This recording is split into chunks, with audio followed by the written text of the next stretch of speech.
Are you tired of being overlooked, taken for granted, and friend-zoned? You're not alone. Millions of men worldwide are stuck in the nice guy trap, wondering why their kindness isn't paying off in their relationships. But here's the kicker. Being nice isn't what's holding you back. It's being too nice. Think about it. How many times have you bent over backwards for someone, only to watch them walk away with a guy who barely gave them the time of day? It's frustrating, isn't it? But what if I told you there's a way to break this cycle? A way to be genuinely kind without being a pushover? In the next few minutes, I'm going to reveal the secrets that alpha men have been using for years to command respect, attract partners, and lead fulfilling lives. These aren't cheap tricks or manipulative tactics. This is about becoming the best version of yourself. Confident, assertive, and yes, still kind. Stick around because by the end of this video, you'll have the tools to transform your relationships, boost your self-esteem, and finally get the respect you deserve. It's time to stop being too nice and start being authentically you. Let's dive in. 1. The nice guy paradox. Picture this. You're at a party chatting with someone you're interested in. You're attentive, agreeable, and doing everything you can to make them comfortable. Meanwhile, across the room, there's a guy who seems indifferent, yet he's surrounded by admirers. What gives? This, my friends, is the nice guy paradox. The more you try to please others, the less attractive you become. It's counterintuitive, I know, but hear me out. When you're too nice, you're not just being kind, you're communicating low self-worth. You're telling the world, I need your approval to feel good about myself. And let me tell you, neediness is about as attractive as a moldy sandwich. But here's the thing. Truly confident people don't need constant validation. They're secure in themselves, which paradoxically makes them more appealing to others. They're not afraid to disagree, to set boundaries, or to put their own needs first sometimes. So how do you break free from this paradox? Start by recognizing your own value. Your worth isn't determined by how much you do for others. It comes from within. Practice saying no, having opinions, and putting yourself first occasionally. It might feel uncomfortable at first, but trust me, the results will speak for themselves. Remember, the goal isn't to become a jerk. It's to find that sweet spot between kindness and self-respect. And that, my friend, is where the magic happens. 2. The attention economy. Let's talk about attention. In today's world, it's the most valuable currency we have. Think about it. We're constantly bombarded with notifications, ads, and people vying for our time. In this attention economy, how you manage your focus is crucial. Here's where most nice guys go wrong. They give away their attention for free. They're always available, always responsive, always eager to help. Sounds good, right? Wrong. When you're too available, you become background noise. People start taking you for granted.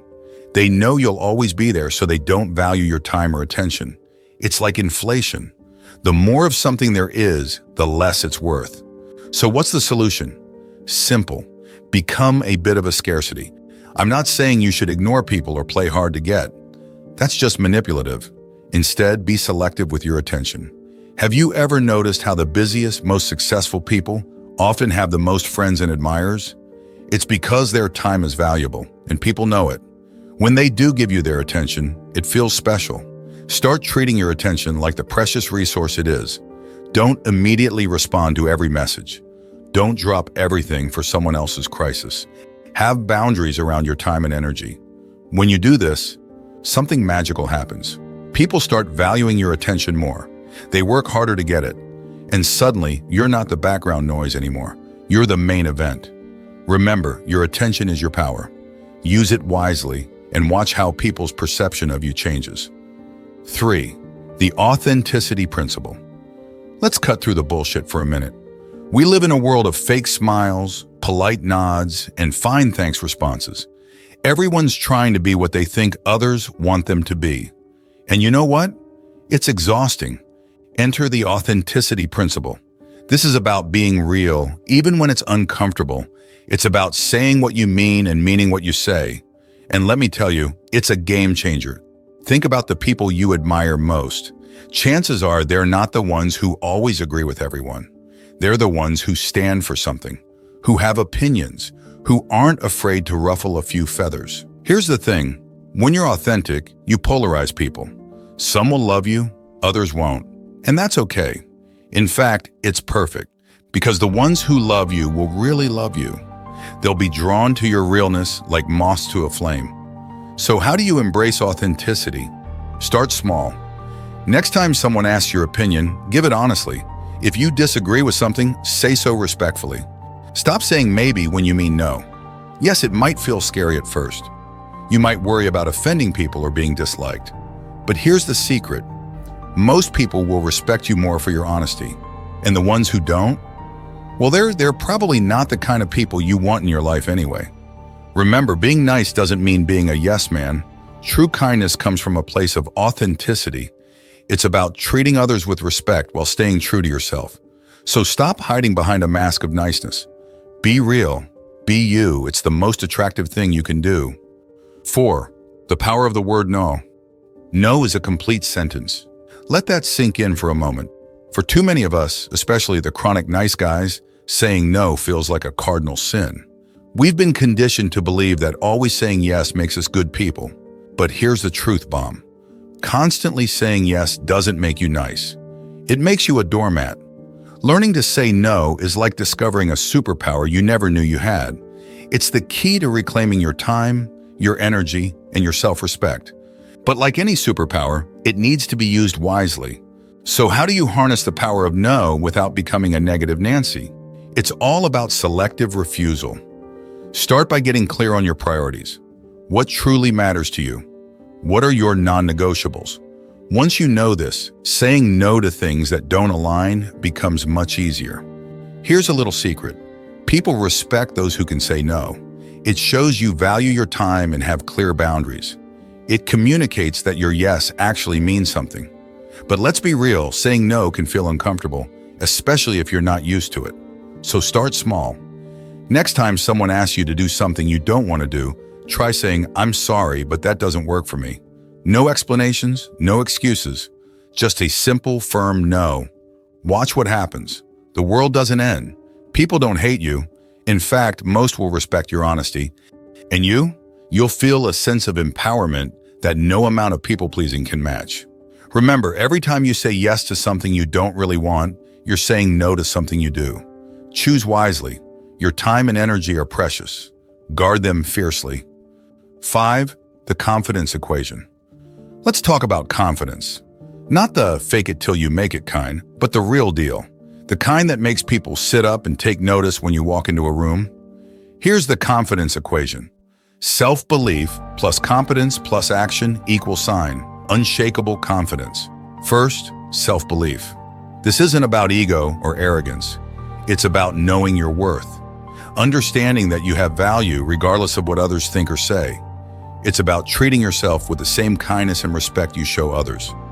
Next, competence. Confidence isn't just a state of mind. It's built on a foundation of skills and knowledge. What are you good at? What do you know more about than most people? Lean into these areas. And for the things you're not so good at, learn, grow, challenge yourself. Finally, action.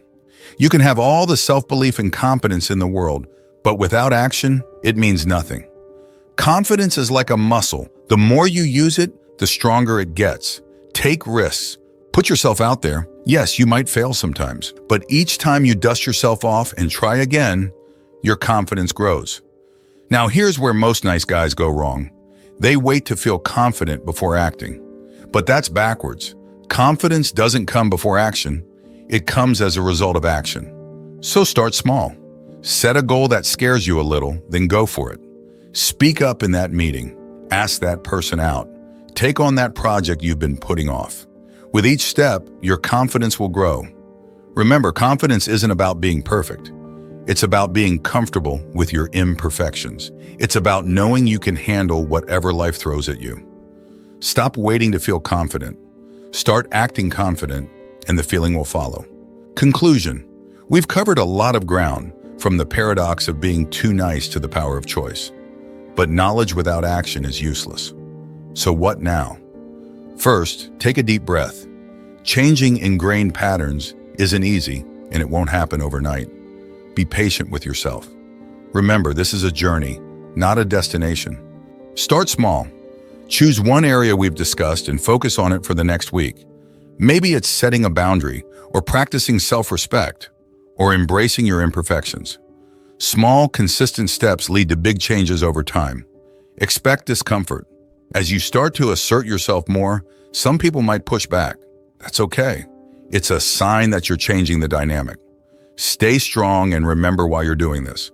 Surround yourself with support. Share your goals with trusted friends or family. Consider finding a mentor or coach who can guide you. The right support system can make all the difference. Keep learning and growing. This video is just the beginning. Read books, attend workshops, practice self-reflection. The more you understand yourself and others, the better equipped you'll be to navigate relationships. Remember, the goal isn't to stop being nice. It's to be nice on your own terms, to be kind without being a pushover, to be generous without sacrificing your self-respect. If you have made it this far, let us know what you think in the comments section below.